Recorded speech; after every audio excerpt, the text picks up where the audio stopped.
हम लंका कांड में रावण की मृत्यु हो गई है और रावण के मरते ही गोस्वामी तुलसीदास जी ने बहुत ही सुंदर तरीके से वर्णन किया है कि रावण मर गए, राक्षस का विनाश हो गया। उसके बाद सबसे ज़्यादा खुशी मिलती है देवताओं को कि अब देवताओं को कोई परेशान करने वाला नहीं है। देवता गड़ा करके पुष्प लेकर के आ गए, ऊपर से वर्षा करने लगे श्री रामचंद्र जी के ऊपर, लक्ष्मण जी के ऊपर, माता जानकी जी के ऊपर, समस्त वानरी सेनाओं के ऊपर, ऋक्षराज जामवंत जी के ऊपर, अंगद जी के ऊपर और सुग्रीव जी के ऊपर। सारी वानरी सेना बहुत प्रसन्नित है, बहुत आनंदित है, प्रसन्न मुख है। सब सारा कार्य हो गया है, राक्षसों का विनाश हो गया है। अब साधु संत आराम से रहेंगे, कोई उनको परेशान करने वाला नहीं रहेगा। धर्म की स्थापना मानो पुनः हो गई है। देवतागण बहुत खुश हैं, एक एक करके सारे देवतागण आ रहे हैं और श्री रामचंद्र जी की प्रशंसा कर रहे हैं। आप दीनबंधु हो और परम प्रतापी हो, आप निर्गुण निराकार परम ब्रह्म हो, जो कि सगुण रूप में आकर के हमारी रक्षा करते हो। और आपकी वंदना ब्रह्मा जी करते हैं, महादेव जी, देवादिदेव महादेव जी आपकी प्रशंसा करते हैं, आपके नाम का सुमिरन करते हैं और जय जयकार हो रहा है। प्रभु श्री रामचंद्र जी कितने कृपालु हैं, इतना बड़ा काम करने के बाद में भी मानो मन में कोई भी प्रकार की ये ऐसी भावना नहीं है कि मैंने बहुत बड़ा काम कर दिया है। बहुत ही सहज हैं। गोस्वामी तुलसीदास जी कहते हैं कि जब इंद्रदेव अपने आप को बहुत लगाते रहते हैं, कभी भी कुछ होता है तो इंद्रदेव का ही सामने आता है मामला। इंद्रदेव ही जाते हैं साधु संतों के जो तपस्या होती है उसको विनाश करने के लिए, और भी जो कृत्य होते हैं कुछ वो करने में भी इंद्रदेव पीछे नहीं रहते हैं। उनको मानो अहंकार रहता ही है। भगवान श्री कृष्ण के समय में भी अहंकार हो गया था, क्योंकि देवताओं के देवता अपने आप को मान लेते हैं कि मैं देवराज इंद्र हूँ। तो यहाँ पर भी बोल रहे हैं श्री रामचंद्र जी से कि आप मुझे कुछ आज्ञा दीजिए। मानो कि बोल रहे हैं मैं प्रसन्न हूँ, आप मुझे आज्ञा दीजिए, मैं कैसे आपकी सेवा करूँ, क्योंकि आपने हमारा सारा कार्य तो अच्छा कर दिया है, अब आप मुझे आज्ञा दीजिए।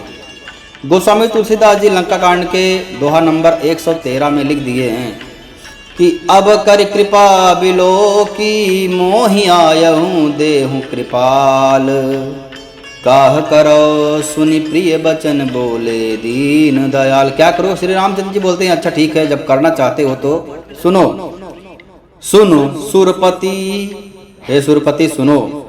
कपि भालु हमारे परे भूमि निशिचरहि जे मारे। निश्चर ने जिन हमारे वानरी सेनाओं को मार दिया है लड़ाई में, सब भूमि पर पड़े हुए हैं मरणासन्न अवस्था में। मम हित लागी तजे इन प्राण, मेरे हित के लिए, मेरे लिए ये लोग अपना प्राण गवा दिए हैं, मेरे लिए ये लोग अपना प्राण गवाए हैं। आप कृपा करके देवराज इंद्र इनको जीवित कर दीजिए पूरा। सकल जियाऊ सुरेश सुजान, आप सारे जो मरे हुए हमारी सेना है सबको आप जीवित कर दीजिए, यही आप कृपा कर दीजिए तो बहुत अच्छा हो जाए।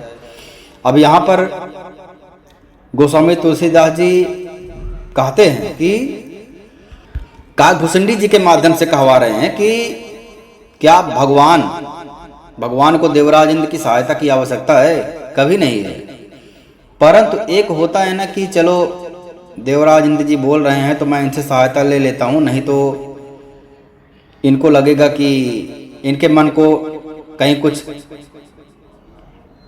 दोष ना आ जाए, इनका भी मन थोड़ा हल्का हो जाए, इसलिए उनका मान रखने के लिए, देवराज इंद्र का मान रखने के लिए बोल रहे हैं कि एक काम करो, मेरे जो सेना है जो हमारे युद्ध में मारी गई है आप उनको जीवित कर दीजिए, यही कृपा की दीजिए। तो देवराज इंद्र जी अमृत वर्षा करवा देते हैं और सारे वानरी सेना, भालू सेना जीवित हो जाती है। यहाँ पर एक चमत्कार होता है। सुनु खगेश प्रभु कया बानी, अति अगाध जानहि मन ज्ञानी। प्रभु सक त्रिभुवन मार जियाई, केवल शक्र ही दीन बड़ाई। केवल बड़ाई के लिए इंद्र को श्री रामचंद्र जी ने काम तो दिया, उसके बाद में इंद्र ने वर्षा करवा दिया अमृत, और सारे भालू बानर सुधा वृष्टि भय दुहदल ऊपर।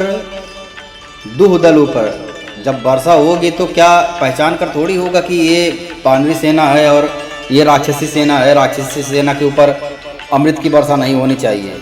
वर्षा हुआ तो दोनों दल के ऊपर हुआ, परंतु एक आश्चर्य यह हो गया कि श्री रामचंद्र जी की सेना तो जीवित हो गई, परंतु रावण की सेना कोई नहीं जीवित हुआ। सुधा वृष्टि भय दुहु दल ऊपर, जिये भालु कप नहीं रजनीचर। भालु कप तो जीवित हो गए, परंतु राक्षस नहीं जीवित हुए, क्योंकि राक्षसों के मन को तो मरते समय रामाकार हो गया। राक्षसों के सामने रामचंद्र जी थे, रामचंद्र जी की सेना थी, और उनके मन में यही भाव था कि राम को मार रहे हैं, मारो राम को। मन मरने के समय जिस अवस्था में रहता है, जिसका ध्यान करता है, जिसका चिंतन करता है, अंतमतः सोई गता, महापुरुषों का वचन है, तो वही गति प्राप्त करता है। इसलिए जितने भी राक्षस थे सब रामाकार हो गए, सबको मुक्ति मिल गई। सबके सामने या तो रामचंद्र जी थे या फिर रामचंद्र जी के भक्तगण थे, दोनों के दर्शन से मुक्ति मिलती है। तो रावण की सेना को सबको मुक्ति मिल गई, और श्री रामचंद्र जी की जो सेना थी उनमें तो सारे देवताओं के ही अंश थे, और भगवान की इच्छा से वो सब जीवित हो गए। यहाँ पर गोस्वामी तुलसीदास जी कहते हैं, राम सरिस को दीन हितकारी, कीन्हे मुकुट निशाचर झारी। श्री रामचंद्र जी के समान दीनों का हित करने वाला और कौन हो सकता है, जो अपने शत्रुओं पर भी इतनी बड़ी कृपा करते हैं। मुक्ति प्रदान करना अर्थात मुक्ति प्राप्त करने के लिए जितने भी साधु संत तपस्या करते रहते हैं, योग दान जप तप करते रहते हैं, उनको भी मुक्ति बहुत दुर्लभ हो जाती है। या इधर क्या हो रहा है, राक्षसों को मुक्ति प्रदान कर रहे हैं श्री रामचंद्र जी बहुत ही सहज तरीके से। अब लंका पर श्री रामचंद्र जी का अधिकार हो गया। विभीषण जी क्या करते हैं कि लंका में जितने भी आभूषण थे, सोना चांदी हीरा मोती जवाहरात, जितना उनके विमान में आ सकता था सब भर करके लाते हैं और श्री रामचंद्र जी को अर्पित कर देते हैं कि मानो श्री रामचंद्र जी ये लो लंका का जो भी आभूषण है आप ले लीजिए, क्योंकि आप ही लंका के स्वामी हैं इस समय। श्री रामचंद्र जी हंसकर कहते हैं कि इस आभूषण का मैं क्या करूंगा, आप एक काम करो, आप इसको रथ में भर करके ऊपर से वर्षा करवा दो हमारे वानरी सेनाओं के ऊपर। अब विभीषण जी सोना चांदी हीरा मोती जवाहरात की वर्षा कर रहे हैं वानरी सेनाओं के ऊपर। अब वानरी सेना क्या कर रही है, जोई जोई मन भाव वही सोई ले, जो वानरी सेना को जो अच्छा लगता था ले लेती थी, और उनको ले करके कुछ तो मुंह में ले करके खाने की चीज़ समझ करके खा लेती थी, मुंह में रखती थी, फिर समझ में आता था अरे यह तो खाने वाली वस्तु नहीं है, फिर से निकाल देती थी। ये कौतुक प्रारंभ हो गया। हंसे राम श्री अनुज समेता, परम कौतुकी कृपा निकेता। अब श्री रामचंद्र जी हंस रहे हैं, यह कौतुक देख करके वानरी सेनाओं का कौतुक चालू हो गया है। एक मणि को लेकर के अच्छा नहीं लग रहा फेंक दिए, फिर दूसरी मणि लेकर के अच्छा नहीं लग रहा, कोई हाथ में पहन रहा है, कोई पैर में पहन रहा है, कोई पेट में पहन रहा है, कोई सर में लगा रहा है, कोई कान में पहन रहा है, नहीं अच्छा लग रहा है फेंक रहा है। सब आनंदित हैं, मड़ियों से खेल रहे हैं वानरी सेना। और यह देख करके श्री रामचंद्र जी बहुत आनंदित हो जाते हैं, विनोद में हंसने लगते हैं। लक्ष्मण जी भी हंसने लगते हैं श्री रामचंद्र जी को देख करके। अब ये कथा सुना रहे हैं महादेव जी माता आदिशक्ति को क्या कहते हैं प्रेम के बारे में। महादेव जी समझा रहे हैं कि उमा जोग तप दान तप नाना मख व्रत नेम। उमा जोग जप दान तप नाना मख व्रत, जो भी कोई करना है, कोई भी तपस्वी है, जोग जप दान तप कुछ भी करता है, इन सब में सबसे श्रेष्ठ प्रेम है। राम कृपा नहीं करहीं तस जस निस केवल प्रेम, उसके साथ वैसा व्यवहार नहीं करते हैं जैसा एक प्रेमी के साथ करते हैं। अर्थात सबसे ज़्यादा महत्व प्रेम का ही दिया जाता है। इसीलिए शायद बोला गया है कि हर व्यापक सर्वत्र समाना, प्रेम ते प्रकट हो ही मैं जाना। बहुत जल्दी रिश्ते हैं भगवान प्रेम से, इसलिए भगवान से प्रेम करना चाहिए।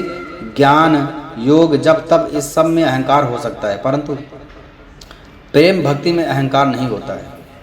इसलिए भगवान को प्रेम और भक्ति बहुत प्रसन्न करता है, बहुत आनंद। भगवान प्रेमी भक्त को सबसे ज़्यादा मान देते हैं।